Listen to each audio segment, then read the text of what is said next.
She put a pot on she hair and gone. Them a the first one out on the dam.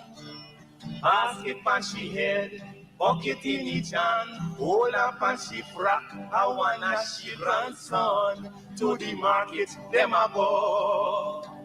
For the morning, the day is dawning. Forgot a crow to give the villagers a warning. Rise and shine, the birds them a sing. All animal take turn as them join in the waking. Cock a crow, dog a bark, donkey bray, horse and neigh, even duck a quack. Cock a crow, dog a bark, donkey bray, horse and neigh, even duck a quack.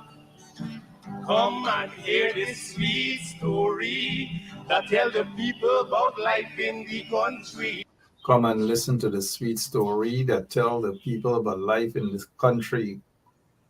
Daga bark, polkaka crow, arsane, donkey bray, all sort of things, and country life, country life.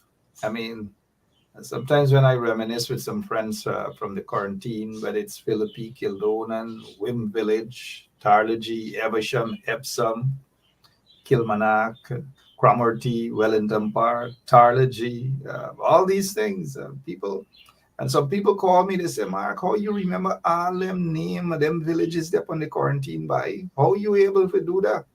I said, I able to do that because me remember my small days. Me remember what we used to do. And one what we used to do, plunging trench, all kind of thing I be did. President Granger, good morning or good night. Sorry about that. How you doing? How you doing? Ade, Ade.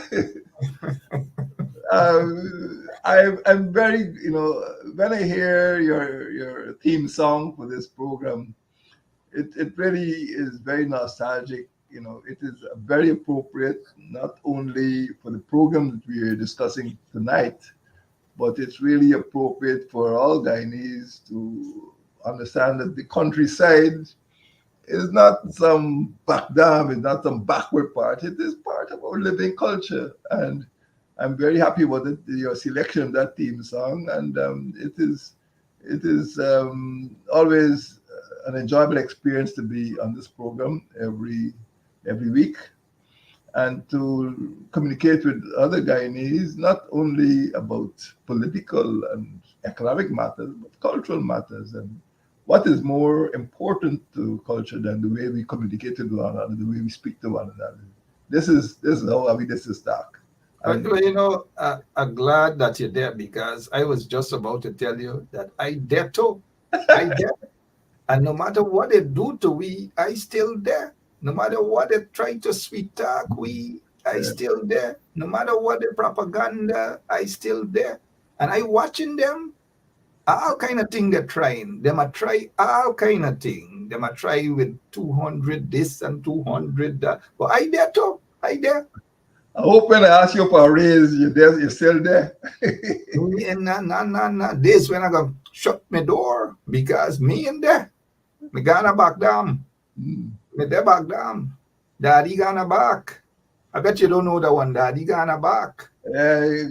We got back. Back is an important place to be when people on the road looking for you. You better find yourself a back fast. Yeah. Or daddy self will tell you you're not at home. Good night to all of our listeners, wherever you are, wherever you're there. Whether you're there in the country or you're there out of the country, you're there in Guyana or you're there out of Guyana. Welcome to Anansi Web Education. And let's thank you guys for sharing the link and inviting others to join us right now on 107.1 FM. Tonight's topic is Guyanese Creolese is a language, not slang, patois, or pidgin. It is spoken and understood by the majority of the population. The importance of the language, however, is widely underrated, and its use is often discouraged. President Granger, may I know why or who would want to discourage people to talk the Guyanese Creolese talk? I don't know who, But this is what we are going to do this evening on Anansi Web Education. We'll discuss the topic, the importance of Guyanese Creolese, and the program aims at examining one, what is the Creolese language? That is the first question I'm going to ask you here tonight. What is the Creolese language? Well, you said it. It is a language. It's not a patois. It's not pidgin. It is not slang. It is not jargon. It's a real language, and it's not bad English. It's not bastardized form of English. It's not broken English.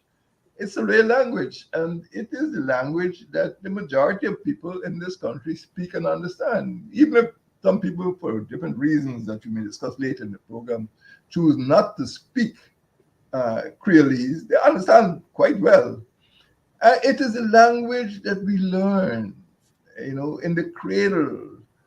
When your mother tells you, "Man, stop crying," you're still a baby, you hardly are, but the first words you hear from her is, "Man, you're not a man." But of course, somebody who speaks standard English would know that the little infant in the cradle is certainly not a man. "Man, why you crying so? Man, what you want? Man, why you don't keep quiet?" And Or man, hold on, no man. it is the language that we learn. The first thing we hear is Creolese. When you want to get something from your parents, when you want to learn, when you listen to other people speaking, adults speaking, is the language that we communicate with our friends. When you in the playground, when you're in the bottom house, you're playing cricket, you've gone by the trench. Um, it is a national language. And I think that's the first hurdle we need to overcome to accept that it is not spoken English, it is a language. It is not standard English, it is a national language, it's a natural language. And it's the way we think and speak, and it's the way we learn. So we think in Creolese, and we must understand that that is an efficient way of communicating. That is how I would define it. It's the national language of Guyana, Guyanese people, and we should try to promote and propagate the use of that language. All right, if you're now joining us, we're dealing on Anansi Web Education tonight, the importance of Guyanese Creolese. So if any of you in the audience, if y'all want to talk, y'all Creolese talk, many of you from the quarantine or wherever you're from, Essequibo, wherever, and y'all remember y'all Guyanese Creolese, talk it, say something, where you going, whatever it is, it's okay. It's us. Second question, who speaks Creolese? Well, all of me speak Creolese in one form or another. All of me. Uh, we must accept, of course, that people live in a country which is not a little island like Antigua or Curacao. It is large country. It is bigger than England and Scotland combined. So inevitably, persons in Rupununi, people from Korasapai would speak differently from people in Yupokari or people in Danielston. So there are different variants of Creolese. There's not one Creolese. There are different variants depending on occupation, depending on ethnicity. For example, many of the Indians who came as indentured laborers kept close to the plantation, and they kept together even when some of them were given lands to settle close to the plantation so that they wouldn't drift away. They maintained family links, religious links, social links, and they spoke a form of Creolese which is recognizably different from the forms of Creolese that Africans spoke in their villages, with the Kwekwe songs and their folk songs and the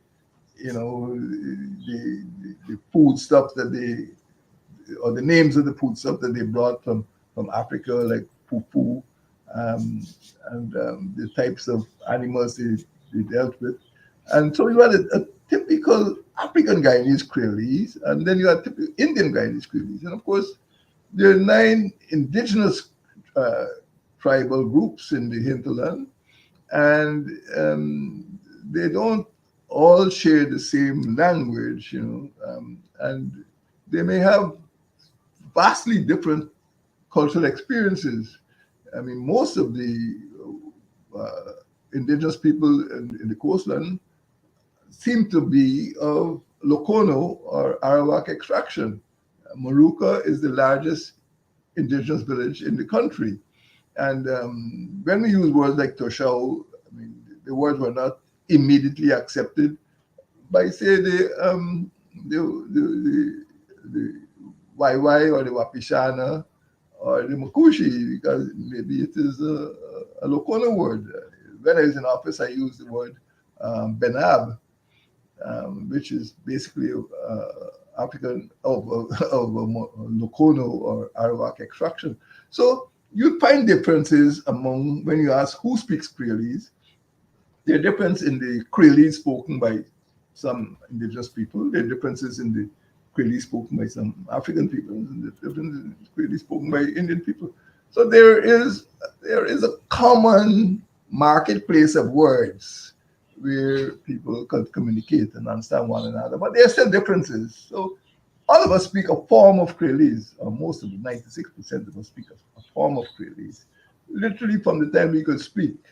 And we learn and we remember these things for the rest of our lives, even if we choose to speak in a more standard or formal way. Sometimes we migrate, and some people become academics, or some people become diplomats, and but they don't forget, how it started, from the cradle, from the home, from the schoolyard. That is where we learn, and that's where the memories were hammered, well, not hammered into us.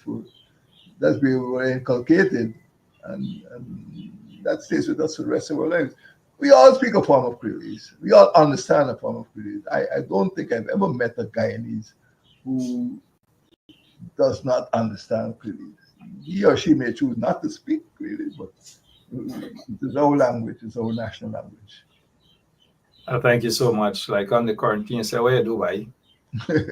In George, somebody say, what going on there? I walk in there. Or where you there, pun? Oh, yeah. I recall a piece of time in Linden a couple of years ago. You visit up there. The guy, you say, hey, what's happening? He say, yeah. yeah.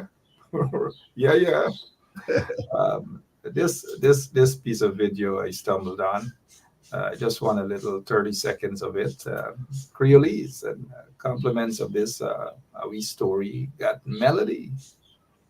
Eat, we culture nice, we language in we mouth. And when you see we mouth open, this story does jump out. You ready? Let me go. This is a Guyanese American dictionary for all the people who don't know how to speak in our Creolese. This is a translation. She go do the American and me go do the Guyanese. Girl, start. With this one, you're going to help me. If I answer first, I don't get a point. Yeah, you don't get a point if you answer first. You want a point. Okay, girl, go down. Give me a tiny piece, please. Give me one country piece now. Your shirt has many wrinkles. Your Your shut shut rumble up. Yes. Your shut. This tastes delicious. This thing eat good. This thing eat good, bad. Seriously, this thing eat good, bad. And by the way, me shot look rankle up for true. I don't know where that word came from. Rumple up. Rumple up. And conchi. Some people say canchi. It depends on what part. Conchi. Give me a little canchi bit. Give a little conchi bit. Mean one little piece, one small piece. You didn't remember the one you spent some time at the Arcline and Whim? Canchi. Yeah, give me a little conchi piece, man. One little piece of your sugar cake. One little piece. It takes us now to the third question. When is Creolese spoken? When a Creolese does talk? When is it spoken? I would say that it is a question of the scene or the scenario or the location. At home, you're comfortable. With your friends, in the play field, you're comfortable. Bottom house, you're comfortable. But among persons who might have gone through primary or secondary or tertiary education, once you are in an office setting, an official setting, you know, depending on your occupation, you tend to speak standard English. So Creolese, I mean, people can move from one language to the other. You know, you could be speaking to people in a diplomatic setting, and then somebody comes and introduces you to, do you know so and so? He's from Hopetown. Hey, boy, man, let me see you. So, in the blinking of an eye, you can move from standard English, addressing a formal diplomatic conference, to Creolese, addressing a friend from your village. So there, it's time and place. I would say it is determined by time and place. And Creolese is spoken among a more familiar setting, and I would say that standard English is spoken in a more formal setting. So there's always a difference between the formal and the familiar. And familiar means siblings, parents, cousins, aunts and uncles, villagers, and that's familiar. But when you're speaking, presumably in parliament or some international conferences, it's more formal. So time and place, you know, are important determinants of the platform that you use to speak Creolese. So it's not right now in Guyana something that is universally acceptable at any time and any place, and people expect standard English in certain times. And you know, when you meet your friends and you're having a drink or family gathering, you better don't try to be too formal and speak to them in a formal way. But you just be informal, you know, pass me a little more pepper partner, and you always end up with a nah, or you end up with a sound which is Creolese. Somebody asks you for something, and you might just hum. It could mean approval or disapproval. Give me a raise, no? Bye. I ain't that good today, you know. Well, it depends. It depends also on the way in which because you could already know that it's a no, followed by a facial expression, or there's a meaning it's a good idea, but just tell me how much.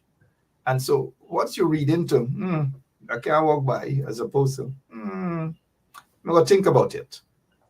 But you keep talking about this raise, President Granger. I hope you're in trying for I hope you're in trying for brackle me for a raise, because you hear people getting 200,000, you're trying for brackle me. Right? My as a pensioner, I can take a raise from anyway. But when they're sharing out this thing here, don't tackle me for a raise, don't brackle me for a raise, because them people, when they're sharing out these things, they just fly past, they just run past certain areas and certain villages and things. Past speed. Them run quick, right? So okay. Let me move on. Or you get another point you wanted to make. No, I'm just adding. I think I'm just adding to what you say, because it's time and place. Those are major determinants, you know. So as president of Guyana, he never was a little Creolese and to the foreign dignitaries, just like in Jamaica, I heard foreign dignitaries from America and other places say to the prime minister, "Wagwan."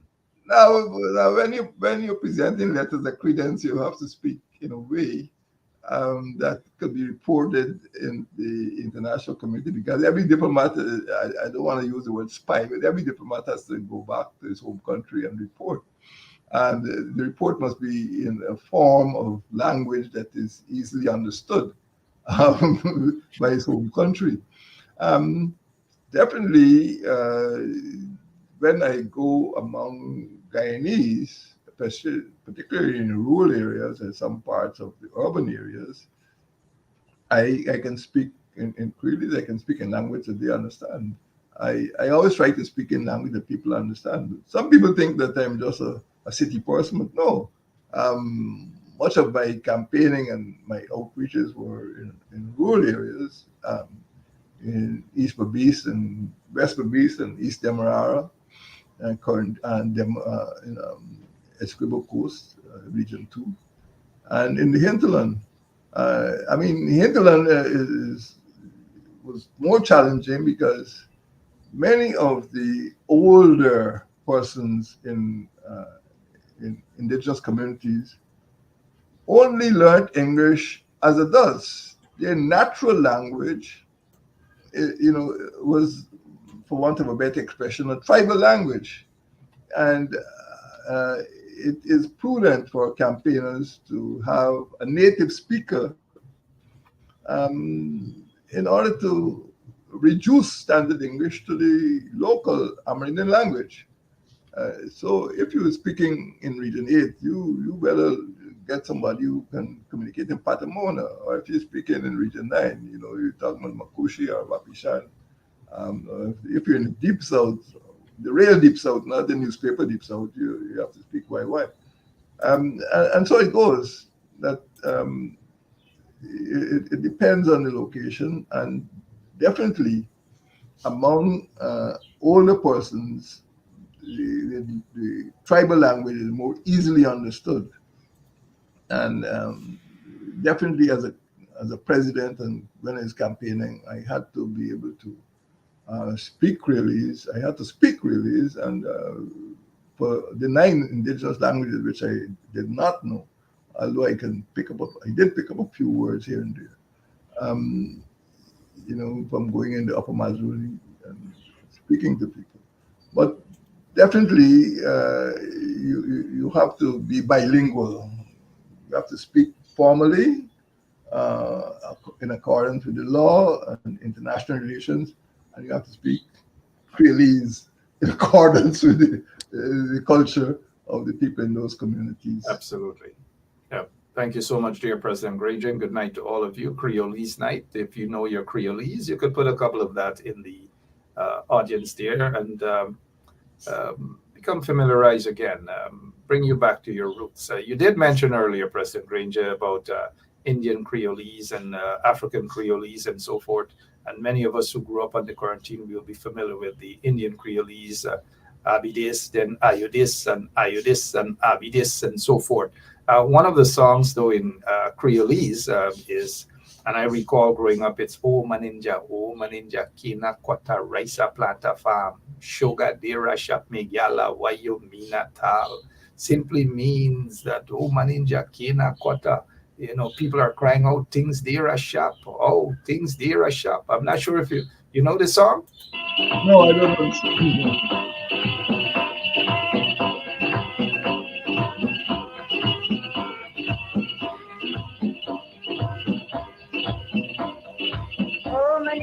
Oh maninja, kena cotton price na peata, price and flower dera chapa wayuminata. Oh maninja, kena cotton price na peata, price and flower dera chapa wayuminata. So basically, talking about the expensive things, rice and flour, dera shapa, wayamina tal. They talk, and when you listen to that song and what that woman is saying there about the cost of living and all these things, let's take it now to this here. It's almost identical. Oh, Jesus Christ, if cost of living double, I don't know what happened. A pound of sugar is $300 already. Flour, everything gone up. Everything just raising. You gotta get about $40,000 for buy good ration. You gotta get 3 man now a weekend. Except that she's talking about the flour, the sugar, and let's go back to this Creolese here.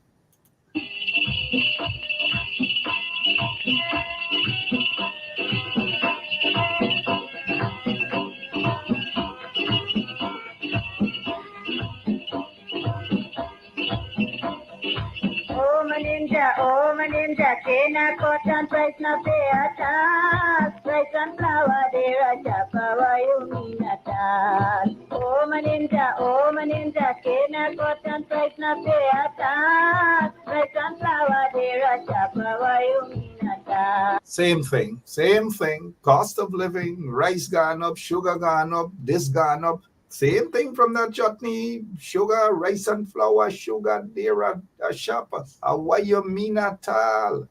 Oh, maninja, the cane a cut. Enough cane a cut. Money circulating, the cane a cut. But how come them prices are high? Same thing. So the Creolese, we're going to talk it all night tonight. But let's go to our next question, President Granger. Why is there resistance to speaking and teaching Creolese? The way our country developed, independence came quite late, in 1966. And many of us who were born and grew up in colonial British Guyana were aware of the fact that Creolese was positively suppressed. You couldn't hear Creole songs over the radio. You couldn't hear calypsos. And if you went to a Guyanese music festival when we were British Guyana, you would be surprised that it was imitative of English culture. I remember when Princess Margaret came here, about 1958. At Volkswagen, we take safety seriously. Choirs was singing, songs about, English countryside. It is unbelievably imitative. So there was definitely a plan or policy or a culture of ignoring or suppressing local expressions. And this was adopted by Guyanese who were in official positions, and they wouldn't tolerate the use of the language, use of Creolese. And even now, there are some schools which ban, teaching and speaking Creolese. So I would say that a lot of academic research has been done. Scholars recognize the importance of Creolese, which in colonial times, people tried in vain to suppress. But in those times, the officialdom and the hierarchy in the ministry, don't forget that until the late 1950s or 60s, we didn't even have our own ministries. The director of education was for the director of medical services, all these things, all these directorships before the rail ministerial system was created were in the hands of foreigners. On the night of independence, as I like to recall, the commissioner of police was British, the chief of staff of the defense force was British, the president of the vice chancellor of the university of Guyana was Canadian, the head of the Bank of Guyana, the governor of the Bank of Guyana was I think, German. The archbishop of the Anglican Church, the bishop of the Anglican Church was British. He later took Guyanese citizenship. The head of the Catholic Church was a foreigner. The head of the bauxite industry. So the country was dominated by foreigners who did not understand and they did not see the importance of Creolese and probably did not try to encourage it and did not tolerate it. Things changed gradually, very slowly after, but there were still people in official positions who were uncomfortable with it. They felt it was backward. And this is not only true for Guyana, this happened in other Caribbean countries. And it took time for us for them to realize that the bulk of the population did not speak standard English. So the attempts to suppress it were successful for a time, and there was a lot of resistance. Up to now, there's resistance to speaking Creolese because there are people in high positions who feel that Creolese is backward, and they wouldn't teach it, and they wouldn't allow their children to speak that way at the dinner table or in their houses. But eventually, they will lose because the tide of popular culture is going to overwhelm, the resistance. But there is resistance, and there has always been resistance, as far as I know, in colonial times. some of the language has been lost. Some of it has been replaced by Americanisms, which is a very dominant culture, especially for music and entertainment. But the resistance has always been there, and it has been eroded, but it hasn't gone away completely. As we prepare for our final question tonight, a relative of mine, we were having a conversation, and we were usually in the mood to reminisce about life on the quarantine at either Philippi, Cromarty, or Epsom, and Evesham, and Brighton, and 35 Village, and those places. And so he said that he's been living in the U.S. for quite some time now. And he said that he visited his father, who is a former headmaster. He's a former headmaster, schools, Evesham, and so forth. And he said he walked in the house and he started talking like he from Evesham. Like he just walked in. He said, "What going on? What y'all doing? How things? What happened? Y'all in cook today?" And they had other guests in the house. And the father said to him, "Oswald, come. Let me talk to you for a moment, please." Took him inside a room and said, your language. Yeah, I don't like it. I don't like your language." And good night to them if they're watching.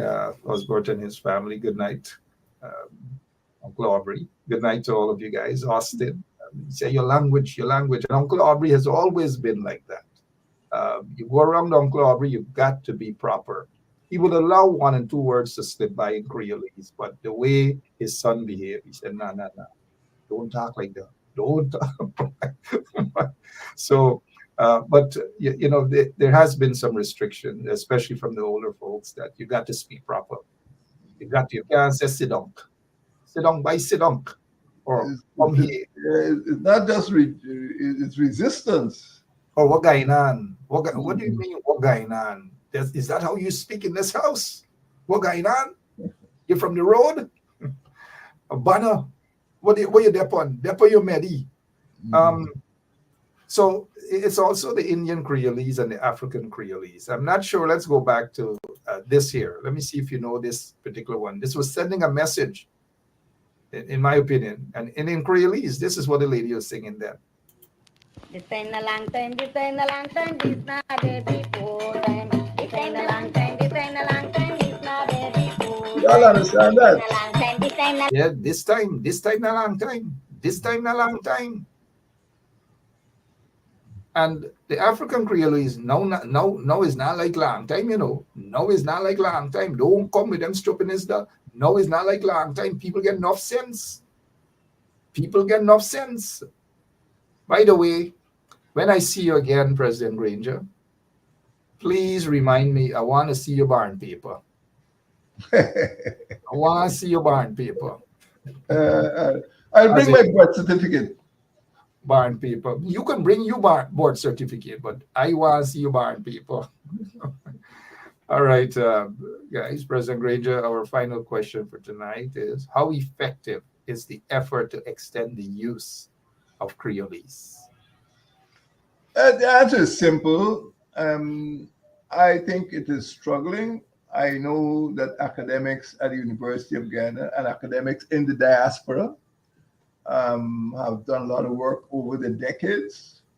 One of our most celebrated is Dr. Richard Alsop, who created a dictionary of Guyanese, of English Caribbean usage, it's called Caribbean English usage. And that is a source. I think every home should have that because it explains. It's not a normal dictionary. It is really encyclopedic. It explains the origin of certain words. And of course, we have people like Hubert Thompson and Professor Rickford, who have done a lot of work at school. We had Mr. Janssen, called Yango, who have produced books, important books on Guyanese Creolese. So I would say that there are a couple of dozen books which have extended the horizon of Creolese, and many of them have come out of academia. I remember Mr. George Cave, who used to be the registrar at University of Ghana. He's written some excellent essays on Creolese.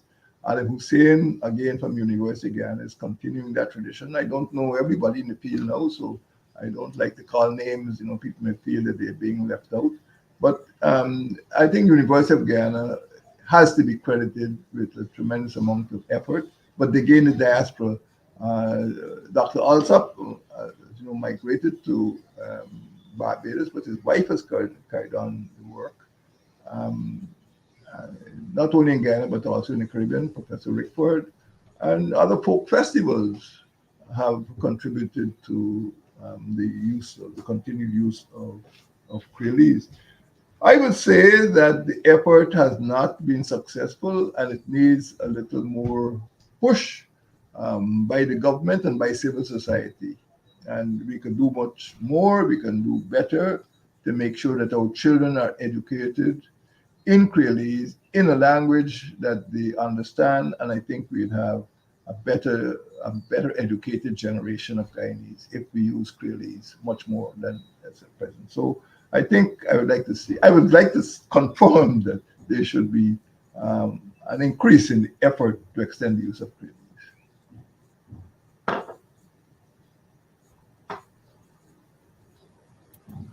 I know for some reason, like my mic just torn off just like that. It just happened just so dry. Well, I hope that we becomes a platform to extend the use of Creolese. And Awi, I noticed that there's the Awi story got melody. Awi meaning we, us, but Awi is Anansi Web Education. That's an abbreviation. And so Awi story sweet, right? That this young lady and her family saying Awi story got melody.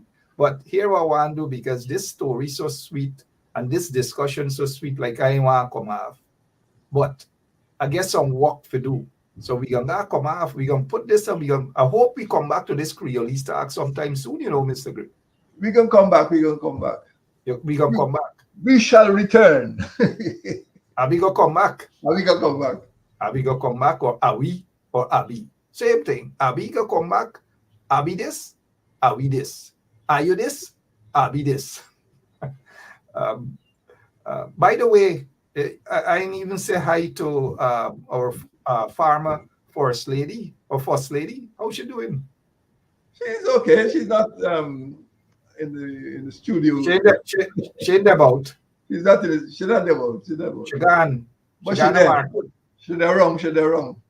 She gone go shop. Don't tell you what she can't do. Too fast. No, I'm too fast. All right. But thank you so much, President Granger. Appreciate your time, and to all of our listeners. We'll see you back next week, same place, same time. Thank you, sir. Thank you. Good night to everyone.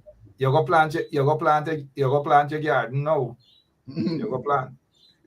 I hope you plant bygone.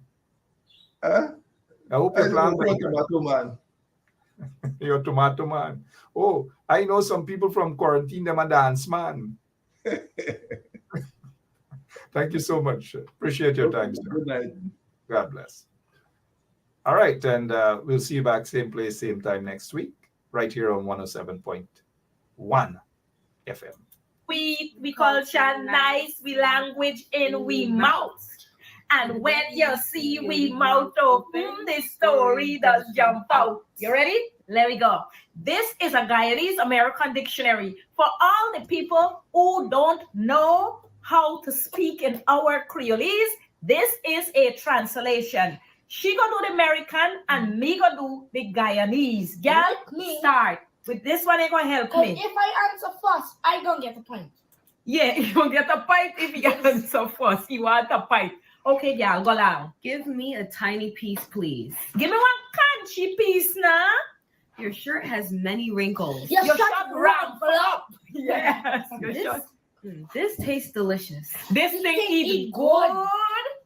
You smell stink. You smell frosy. That's not fair, because I wonder why you guys look at me. You smell frosy. Like you're stupid or what? Like you're ugly or what? Hey, that is just not fair. We're not talking to you. You're helping Oh, why with you the guys translation. looking at me? Like your pagli or what? Like your pagli or what? Go ahead. There's mucus in the corner of your eye. Your eye got Boo boo boo. boo. Your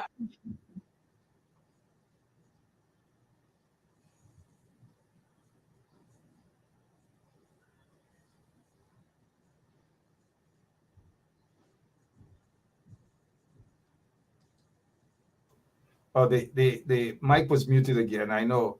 I was saying that as soon as they say your eyes get boo boo, all of a sudden you rubbing your eye. Coincidence? Coincidence? All right, President Granger. Thanks again. God bless you. Thank you, and good night to everyone. Good night to all of our listeners as well. Until next week, same place, same time. Bye-bye. eye got boo boo. Yes. Go. I can see your underwear. Your bokta a show. Yes, your bokta a show. Stop daydreaming. Stop pitchy winging. You look drunk. You look tight. You look sweet, man. Not sweet, man. You look sweet.